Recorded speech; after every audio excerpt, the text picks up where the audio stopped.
வணக்கம். இன்றைக்கி கீத சமையலறையில் நம்ம பார்க்க போகிறது வசந்த நீர் எப்படி ப்ரிப்பேர் பண்ணலாம் அப்படின்னு தான். ஸோ இந்த வசந்த நீர் எடுத்துட்டிங்கன்னா இந்த சம்மரில் நம்ம உடலை கூலாக வச்சுக்கிறதுக்கு இந்த நீர் ரொம்ப உதவி பண்ணுது. அது மட்டும் கிடையாது, ப்ரெஷர் இருக்கிறவங்க, சுகர் இருக்கிறவங்க இதை ரெகுலராக குடிச்சிட்டே வந்தீங்கன்னா ரொம்ப நல்லது. ரொம்ப சிம்பிளான ரெசிபி தான். வாங்க எப்படி பண்ணலாம் அப்படிங்கிறத பார்க்கலாம்.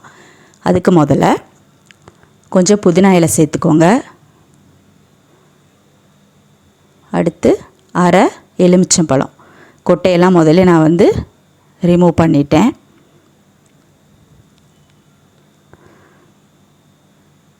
அடுத்ததாக டேஸ்ட்டுக்காக தேன் சேர்க்குறேன்.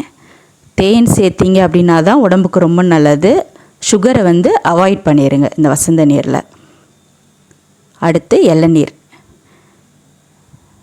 ஸோ ஒரு கிளாஸ் வர்ற மாதிரி இளநீரை ஊற்றிக்கோங்க. ஸோ இளநீரில் வழுக்க இருக்கும். ஸோ அது ரொம்ப வழுக்கையாக இருந்ததுன்னா அதை கூட கொஞ்சம் இதில் சேர்த்துக்கலாம். அவ்வளோதான், எல்லாத்தையும் சேர்த்தாச்சு. நல்லா மிக்ஸ் பண்ணிடுங்க. ஸோ நீங்கள் இளநீ மட்டும் தனியாக குடிக்கலாம் அப்படின்னு நினைப்பீங்க. இளநியோட இந்த லெமன், தேன் எல்லாம் கலந்து குடிக்கிறது உடலுக்கு ரொம்ப ரொம்ப நல்லது. கண்டிப்பாக ட்ரை பண்ணி பாருங்கள். ட்ரை பண்ணி பார்த்துட்டு எப்படி வந்தது அப்படிங்கிறத என்னோட ஷேர் பண்ணிக்கோங்க. மறக்காமல் நம்ம சேனலை சப்ஸ்கிரைப் பண்ணி பக்கத்தில் இருக்க பெல் ஐக்கானை ப்ரெஸ் பண்ணிடுங்க. நீங்கள் பெல் ஐக்கானை ப்ரெஸ் பண்ணால் தான் நான் அடுத்தடுத்து போடுற வீடியோலாம் உங்கள் நோட்டிஃபிகேஷனில் வரும். தேங்க்யூ.